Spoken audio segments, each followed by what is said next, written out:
Viewers, आपको पता है कि हमारा चैनल जो है हसन 1375, उसको प्लीज़ आपको हमारी वीडियो पसंद आती है तो सबसे पहले रिक्वेस्ट है कि चैनल को लाइक करें, शेयर करें, कमेंट भी किया करें और सब्सक्राइब भी करें ताकि आपको हमारी वीडियोस मिलती रहे। तो आप बगैर टाइम ज़ाया कि हम अपना लेक्चर स्टार्ट करते हैं।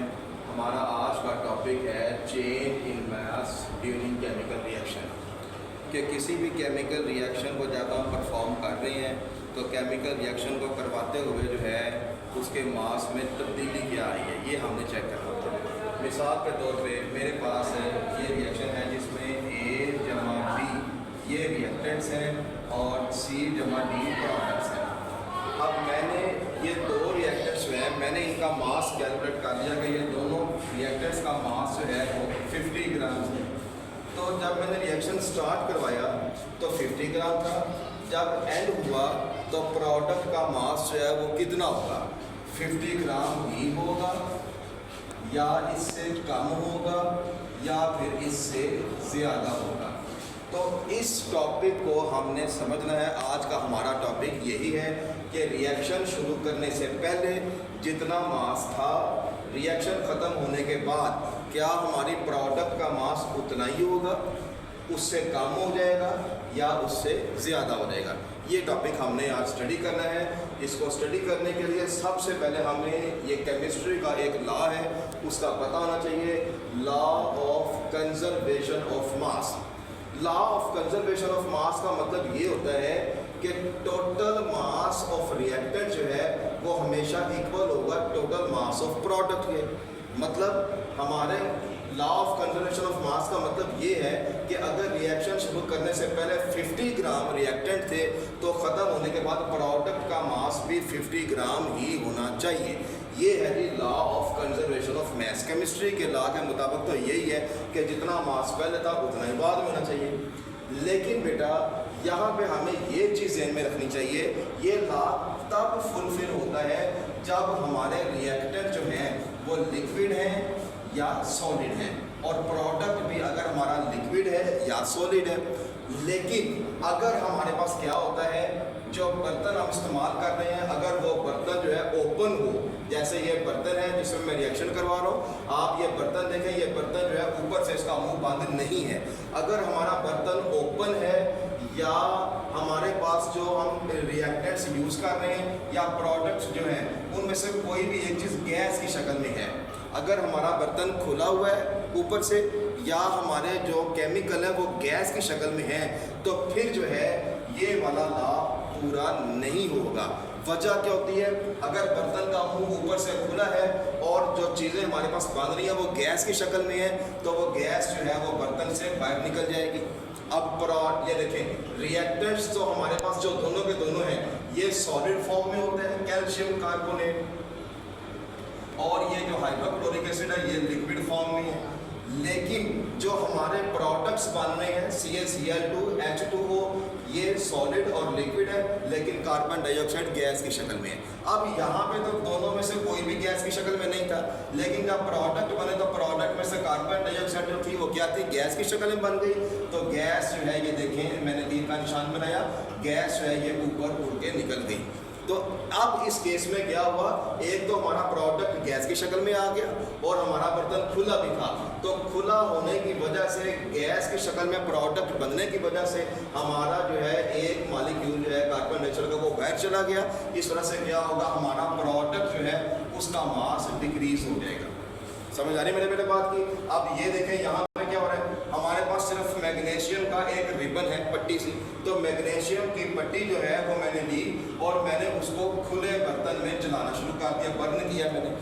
जब मैंने उसको जलाना शुरू किया तो आपको पता है कि हवा में मौजूद जो ऑक्सीजन गैस है वो क्या करेगी, वो बाहर से आएगी, मैग्नीशियम के साथ मिलकर इसको जलाएगी और जब बाहर से ऑक्सीजन आई और उसने मैग्नीशियम को जलाया तो ये ऑक्सीजन मैंने इधर डाली नहीं थी, ये बाहर से खुद खुले बर्तन में अंदर आ गई। तो इस तरह क्या होगा, हमारे प्रोडक्ट का जो मास है वो इंक्रीज हो जाएगा। तो कहने का मतलब ये है मेरे बेटे कि केमिकल रिएक्शन के दौरान अगर बर्तन ऊपर से खुला हुआ है और गैस बाहर से अंदर आ रही है तो जो प्रोडक्ट का मास है वो इंक्रीज़ हो जाएगा। अगर बर्तन का मुंह ऊपर से खुला हुआ है और गैस जो है वो बाहर निकल गई है प्रोडक्ट बनने के बाद, तो फिर मास डिक्रीज़ हो जाएगा।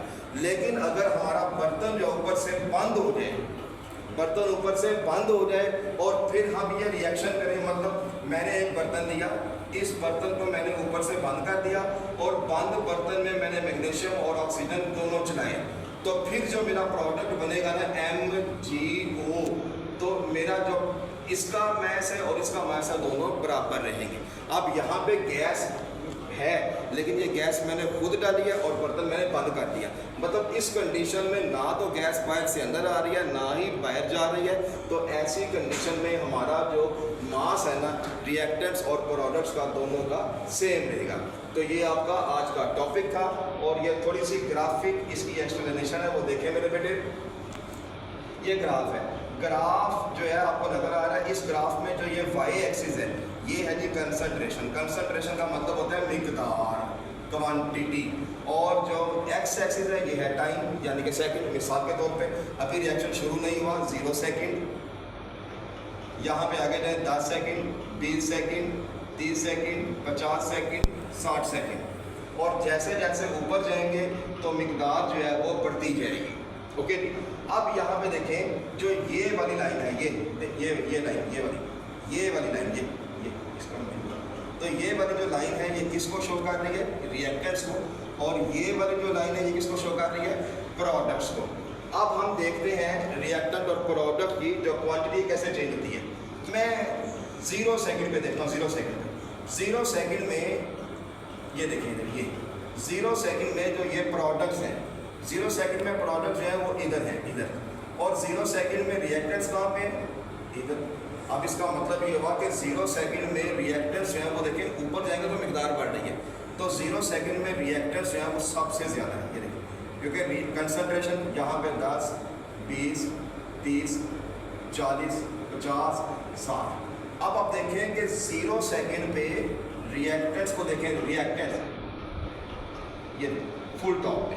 अब जब मैं 10 सेकंड पे जाता हूँ, 10 सेकंड पे जाता हूँ, मैं 10 सेकंड को ऊपर मिलाता हूँ, ये देखें मैं 10 सेकंड पे, ये 10 सेकंड है, इसको मैं ऊपर लेके जाता हूँ, 10 सेकंड को ऊपर लेके गया तो ये प्रोडक्ट्स जो हैं वो 30 पे आ गए, और 10 सेकंड में मैं ऊपर और जाता हूँ तो रिएक्टेंट्स जो है वो 50 पे आ गए। अब आप देखें कि 10 सेकंड में रिएक्टेंट्स जो है वो 60 से कम हो गए, 50 हो गए, और 10 सेकंड में जो प्रोडक्ट्स हैं वो 0 से बढ़ के 30 पे चले गए। अब मैं और आगे चलता हूँ, 20 पे जाके देखता हूँ, तो 20 पे जब मैं जाऊँगा और ऊपर करूँगा इसको, तो 20 पे देखें ये रिएक्टेंट्स जो हैं वो 30 से ऊपर चले गए, और प्रोडक्ट्स जो हैं वो और ठीक है 40 हो गए।